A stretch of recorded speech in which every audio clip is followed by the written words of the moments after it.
Welcome to the Dream Huge podcast, where we'll talk with real estate investors, entrepreneurs, business leaders, athletes, and more to inspire you with their success stories so you can work hard, never give up, and dream huge.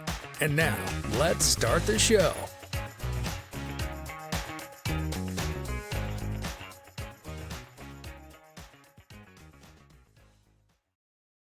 Yo, what is up, everybody? Welcome to the Dream Huge podcast, y'all. Super excited for this one today. Folks, we love to share success stories from other huge dreamers, folks in the real estate business, entrepreneurs, movers, shakers, influencers, and more. And hopefully these stories will help to motivate and inspire you to also dream huge, baby. And today, we have two very special guests. Well, first, my very special co-host.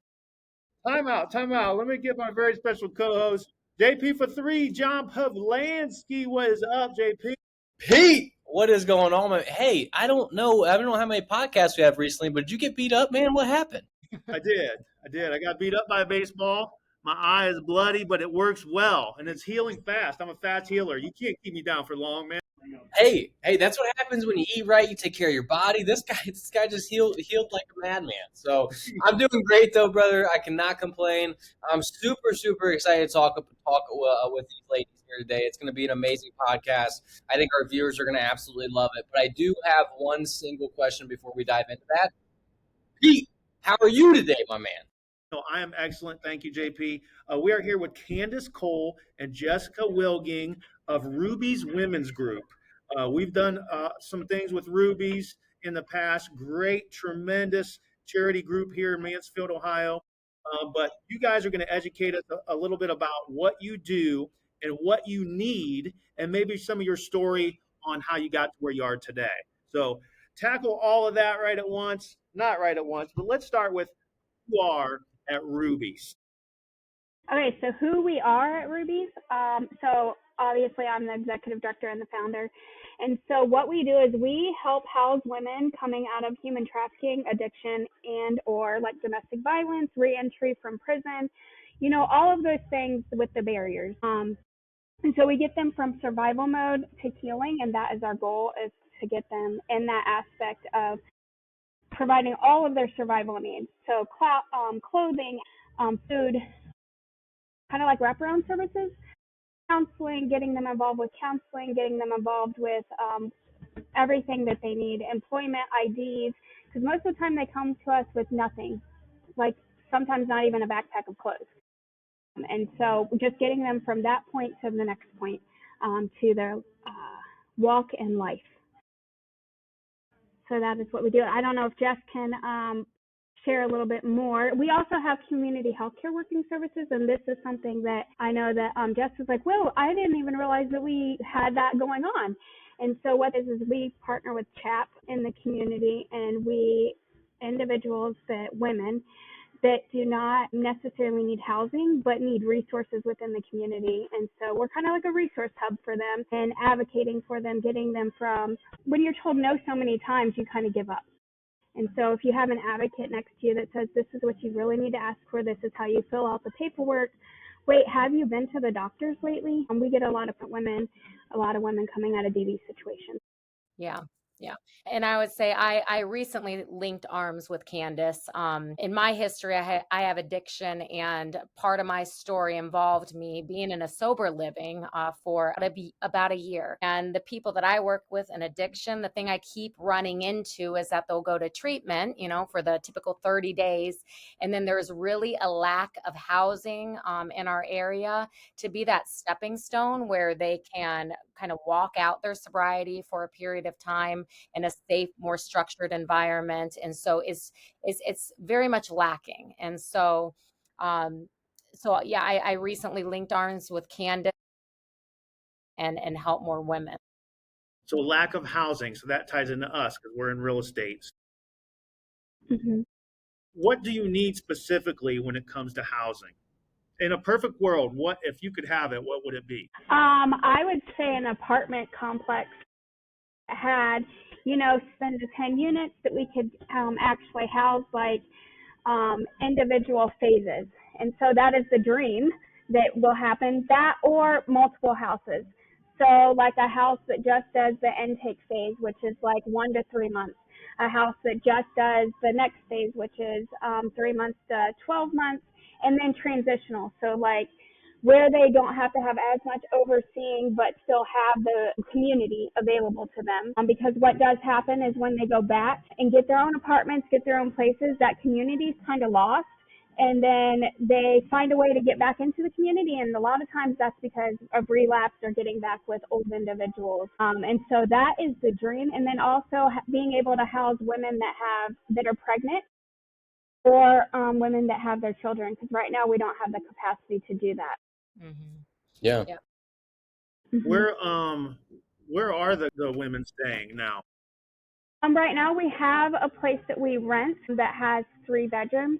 And then we have a house that we are trying to renovate, but there's been a lot of like barriers and a lot of things because of just renovation purposes and funding as well. But yeah, so for the last 10 years, we've always rented, like from private rental.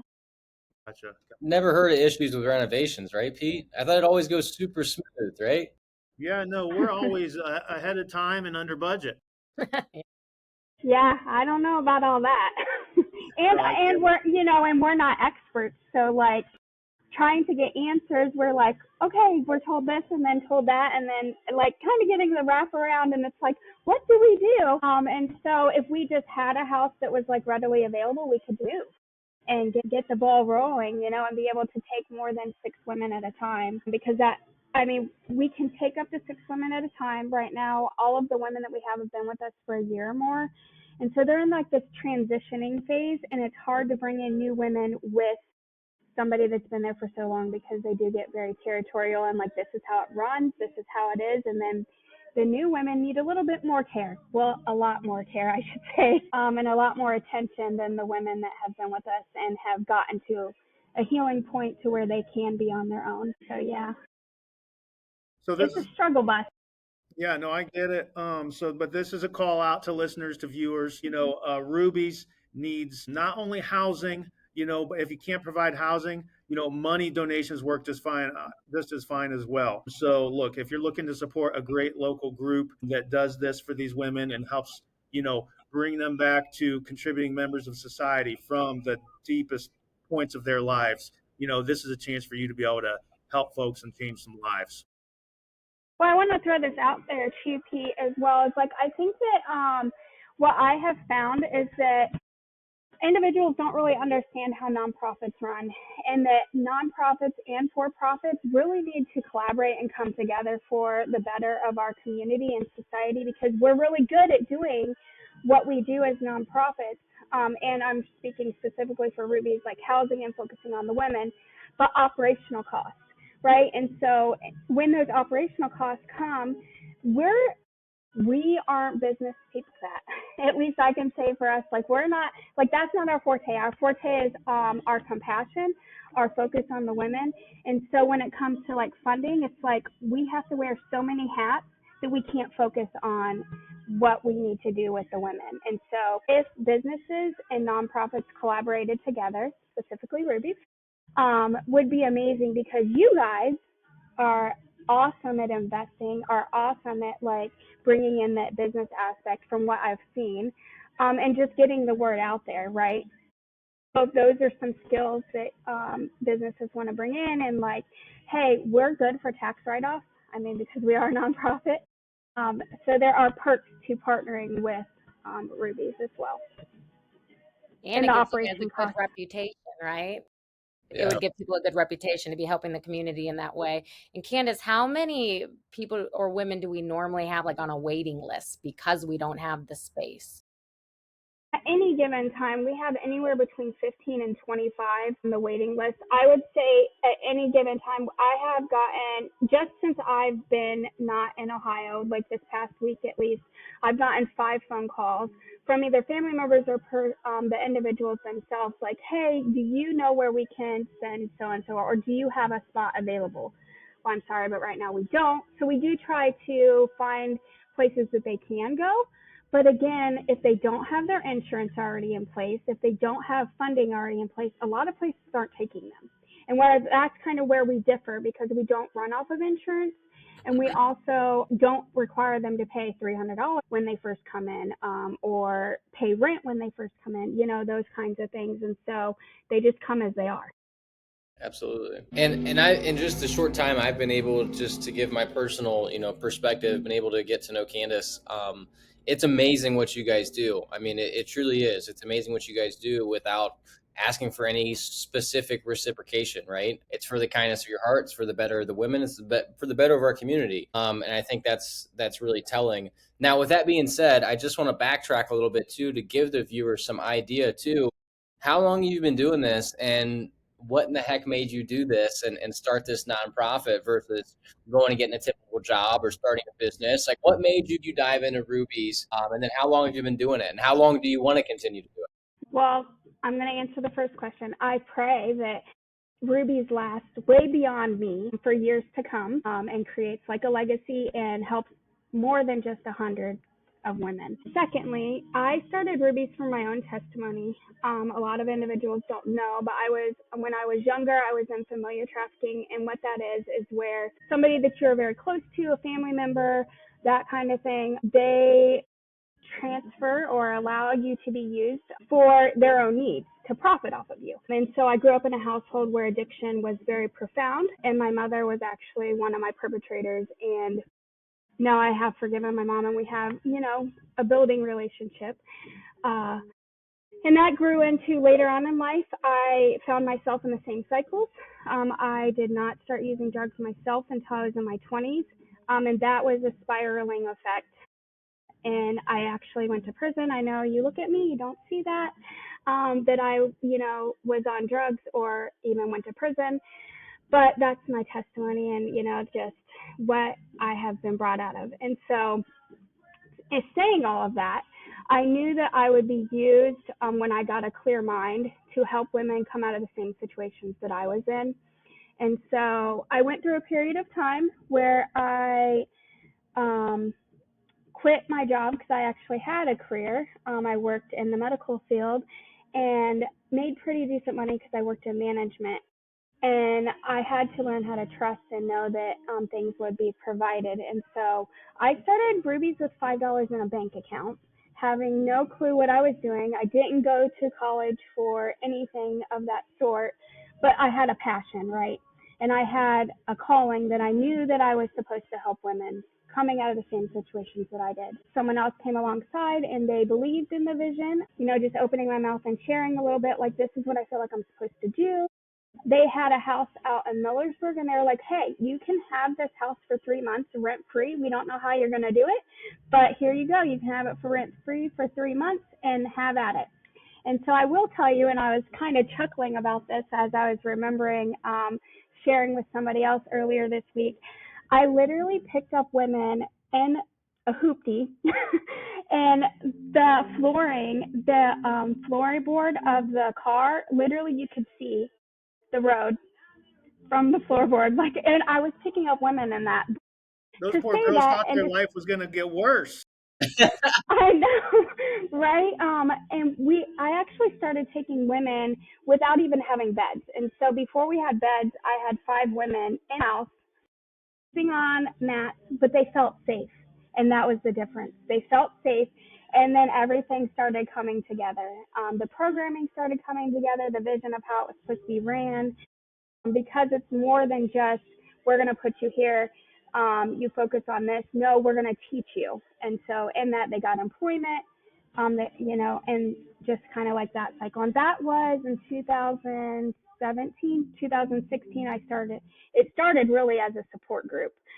But women would come up to the old OC Hill where my office was and literally lay on the floor until we could get them into detox. And so for days at a time, we would just sit up there sometimes with women waiting to get into detox somewhere. And then they would go to detox, like Jess was kind of sharing, go to detox, go to treatment. But then where am I going after that? They can't even focus on healing because all they're thinking in the back of their minds is in 10 days, in 30 days, in 90 days, I'm not going to have anywhere to go, or couldn't get anywhere because they didn't have insurance. Mm-hmm. And so where was the gap? And so we just, that's how we started. It's been fun. It's been a lots of growing and lots of trusting that our community would help come alongside and provide. And the need is still great. You know, you've said multiple times in the podcast, Candace, that, well, we're not business people. We don't know we don't know what business is. We're not business. We don't do this. I'll tell you what, there's not many business owners that I know that would do exactly what you just said you did. Driving around in a hoopty just to help people, not with no reciprocation coming to you. You're not getting paid to do this out of the kindness of your heart to help people. And you made it work. From 10 years ago to now, you've made it work and built a massive, massive nonprofit here in our area that people support, know, and love. You are a business person. Whether you want to believe it or not, you've built a massive, amazing business, and you should be more than freaking proud of that. And another thing I wanted to note with what you just said is you had somebody give you a property rent-free for 3 months. It takes one person, then another person, and another person to believe in you. And I think right now, and I'll let you explain a little bit more too, but there's a need right now again, right? And we need people in our community to believe in Rubies again. Not again, but we need them to believe in Rubies and do something to help at this point in time. What things could our community, what things could people here locally do to support Rubies to help you guys get to the next step? And what is that next step for you right now? Jess, do you want to chime in? Yeah, I can chime in here. So, I mean, like we've mentioned, if there's housing and similar to what Candace, had going on for her at the beginning, people willing to let us use it rent free, and definitely funding, because there's also operational costs that transportation, getting these girls to doctor's appointments and court hearings and all of that. It would be nice to hire someone. Candace has been wearing all of the hats these past 10 years and having volunteers here and there, right? But we're really looking to be able to hire people. So yeah, we need investors who believe in this cause and understand that it's going to make our community better. So Go ahead, Pete. So housing specifically, what comes to mind? First off, I'm going to throw this over to Christina and property management team, and we're going to take inventory and see if we don't have anything right here in house that we can help you with. If not, that big CenturyLink building on Lexington Avenue, which started for $2 million. yeah. I mean, it's 100,000 square foot. Started at 2-3 million, dropped to 2 million. Finally, I think it sold for under $1 million. They're going to make that into a veteran housing. I don't know if you guys heard about that, but it's a big, huge, empty office building, was doing nobody any good. Let's turn it into veteran housing. Perfect. Great idea. So you got my mind thinking on what other similar type buildings are out there where maybe we could do something along those lines. So we're going to keep an eye out for you, when it comes to that. Awesome. Pete, I think Candace is still muted. I got you. Sorry, You Candace. muted me? Because I was just talking away, you decided to mute me. Is that right? It was a little loud. Yeah. Sorry, the music in here. I was sharing with Jess there's actually two places that you're kind of talking about that have been sitting empty for a minute, but there's one on 430 right across from the old pumping grind. Yes. That is available. And then there's also, I think it's a 7 unit. Is it right, Jess? A 7 unit that in Woodland recently got posted in Woodland area. That's apartment complexes that I told Jess, and when I get back, I would love to just go and look at them, and start dreaming. I'm definitely a dreamer, and I'm like, hey, this could work, that could work.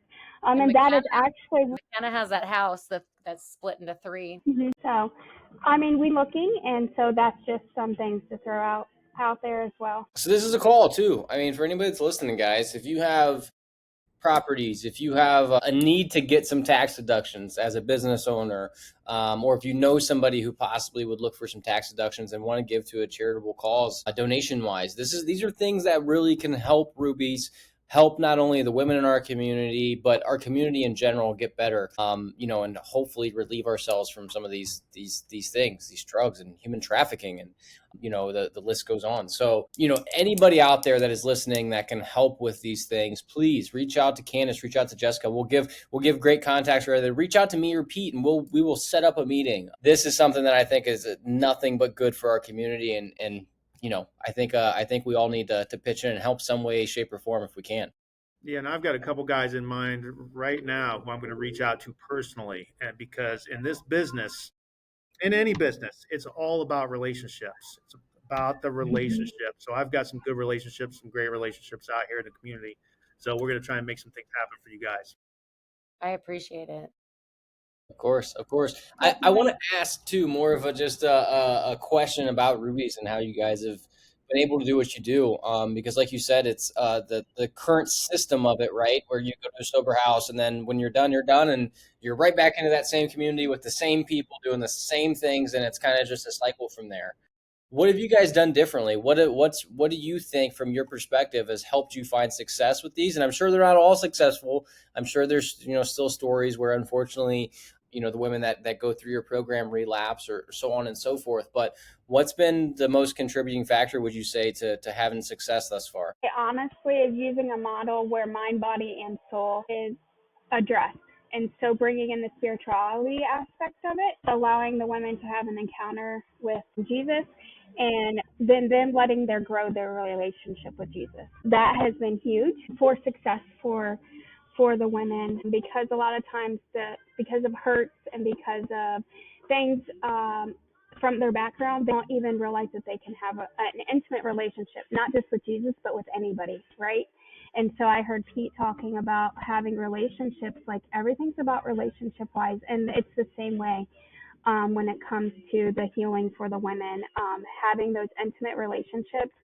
And as far as like follow through, like when we have implemented like the community healthcare workers, and so now they get to follow through and keep the women accountable after they graduate our program. And so they can stay on with them for a year or two after they graduate the program. And that's why we would like to have, just apartments ready available that their community could go to. So if we had like 2 or 3 women that all lived in the same apartment complex so that they could talk to each other, communicate with each other, go to the same groups together, go to church together, those kinds of things, does seem to help tremendously.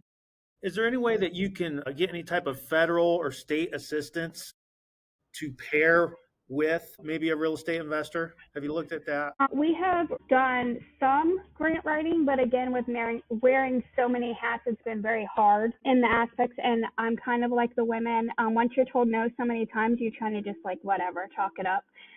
So that is something that we are grant ready. I'm not saying that we're not ready. We're definitely grant ready. It's just a matter of someone pushing that through. So that's something we could definitely entertain and look at. And then Jess might have something. Didn't you have something about someone willing to what money is raised? Well, yeah. So the Modern Woodman in America, it's a friend of my husband's. He just mentioned last night that he would be willing to match whatever donations would come in. So yeah, I need to get that in writing from him, but he did say it, and now he recorded it. Yeah, it's on record now. Yeah. And then also that's something that we could also look into as far as, because Richland Gives is coming up. And with Richland Gives, we could always get matching. Like if we could get a company to match with an investor or something along those lines. I'm sure that there's many ways to get matching. Mm-hmm.